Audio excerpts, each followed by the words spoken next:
Mga idol at kabayan, breaking news! BrahMos supersonic cruise missile na nabili ng Pilipinas sa India at ang tinatawag nilang ship killer, ang nemesis ng Amerika ay susubukan ng Armed Forces of the Philippines at US Forces ngayong Balikatan 2025. Secretary Gibo Teodoro Jr. muling binira ang Chinese Communist Party. Walang interes ang Pilipinas na mag-espiya sa China, kaya ang sinasabing meron silang nahuling mga Pilipinong spy ay isang gawa-gawa lamang. Ang mahalaga sa Pilipinas ay ang pagdepensa sa West Philippine Sea. Kung meron mang xenophobia o yung galit ng tao sa China, yan ay dahil sa illegal, mali, mapang-api, marahas na hakbang ng China laban sa mga Pilipino at ang pananakop ng mga nasasakupan ng Pilipinas. Ito ay sa kagagawan ng China, hindi ng mga Pilipino. Kinumpirma ng kalihim ng depensa ng ikalawang battery ng BrahMos supersonic cruise missile ay on the way na sa Pilipinas. Philippine Navy ipiniresinta sa Senado ang mga underwater drone na na-recover sa iba't ibang parte ng Pilipinas kung saan ang mga ito ay dineploy ng China upang mangalap ng mahalagang impormasyon sa loob ng teritoryo ng Pilipinas.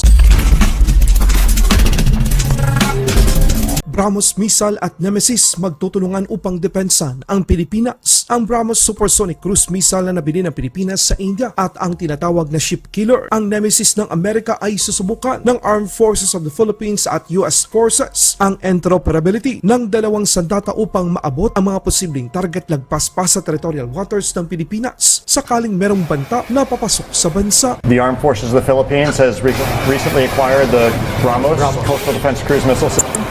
And the Nemesis is a similar capability. So as we're working to ensure our interoperability, I think it's natural that we would bring a light capability to exercise alongside the Armed Forces of the Philippines. We are also looking at the capabilities that we do not have, we did not have before. So with the presence of the Nemesis, we are also intending to train that in conjunction with the BrahMos, with our BrahMos system. These are capabilities that will expand our reach beyond our territorial waters. Secretary Gibo Teodoro Jr. tahasang itinanggi ang mga paratang na nagsasagawa ng pag-iispiya ang Pilipinas sa China. Ito ay matapos hinuli ang tatlong mga scholar sa China na mula sa Palawan at pinaratangang sila ay mga spy. Ayon sa kalihim ng depensa ng Pilipinas, nakapokus ang bansa sa depensa ng West Philippine Sea at wala tayong pakialam sa kung anuman ang mga nangyayari sa loob ng China. Kung meron mang xenophobia na tinatawag, ito ay dahil sa Chinese Communist Party at kay Xi Jinping. Ang xenophobia, mga kabayan, ito yung galit ng mga tao sa China. Ito ay dahil sa illegal, mali, mapang-api, marahas na hakbang ng China laban sa mga Pilipino at ang pananakop ng mga nasasakupan ng Pilipinas ang isa sa mga dahilan kung bakit laganap ang xenophobia maging sa Pilipinas.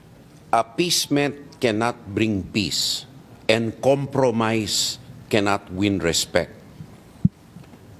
For one's own temporary selfish interests, sacrificing the interests of others in exchange for support and so on. Sa ating mga kababayan, tignan natin ng anong klaseng ito. Kasi ang mga statement nila, kailangan intindihin natin, propaganda yan. Hindi messaging yan, propaganda yan. Tayo, nagsasabi lang tayo ng katotohanan.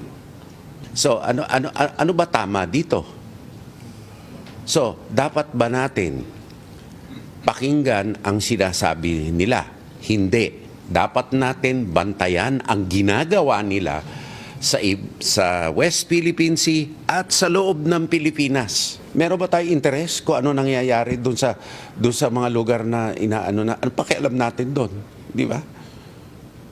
At saka sa katunayan, sa closed society na police state, pwede ba mag-espiya isang tao? Paggising mo pa lang, alam na nila yung ginagawa mo. Sinong nasa may sentido komon nagagawa niyan? Wala. I will say without hesitation that they are the main cause of xenophobia. Plus, their Intelligence Act of 2017, which mandates every Chinese national to be an intelligence operative of the Ministry of State Security. I mean, sila ang pumako sa sarili nila sa krus. Super good news mga kabayan, kinumpirma ni Defense Secretary Gilberto Teodoro Jr. na parating na sa bansa ang ikalawang batch ng BrahMos supersonic cruise missile mula India. Anya, dumating ang unang batch noong Hunyo ng nakaraang taon na may shore defense capabilities at kayang tumarget mula 290 hanggang 400 kilometer. Sinabi ni Secretary Teodoro na sa ngayon, pinag-aaralan ng pamahalaan kung saan ito epektibong ilalagay, lalo na sa layuning maprotektahan ang West Philippine Sea. Parating na ito at aming gagawin ang kailangan natin upang magamit ito ng tama. Aming ginagawa na order nga ito, ngunit kung saan ito ilalagay at kung saan ito i-store, hindi nakahanda noon at aming inihabol at aming inihanda. So parating na ito at aming gagawin ang kailangan natin upang magamit ito ng tama. Kung pag-iispiya ang pag-uusapan, China ang number 1 dahil laganap sa buong mundo ang kanilang ginagawang intelligence gathering, lalo na dito sa Pilipinas. Marami na ang nahuli sa Pilipinas ng mga Chinese spy dahil sila ang tunay na may interes sa mga teritoryo natin sa West Philippine Sea, maging dito sa ating kalupaan. Kinumpirma ni Philippine Navy spokesperson for the West Philippine Sea, Rear Admiral Roy Vincent Trinidad, na nagpapadala ng impormasyon sa China ang itim na submersible drone na namataan sa karagatan ng Batanes dahil ito anya ay may SIM card ng China. Ito anya ay batay lamang sa isinagawang forensic examination sa mga narecover na submersible drone.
Etong black na to, this is the most recent one. Nakuha ito sa Sabtang, Batanes. Turned over, nalaman ko lang ito kahapon, turned over last February. We haven't conducted level 2 exploitation yet, only level 1 exploitation. Yung black.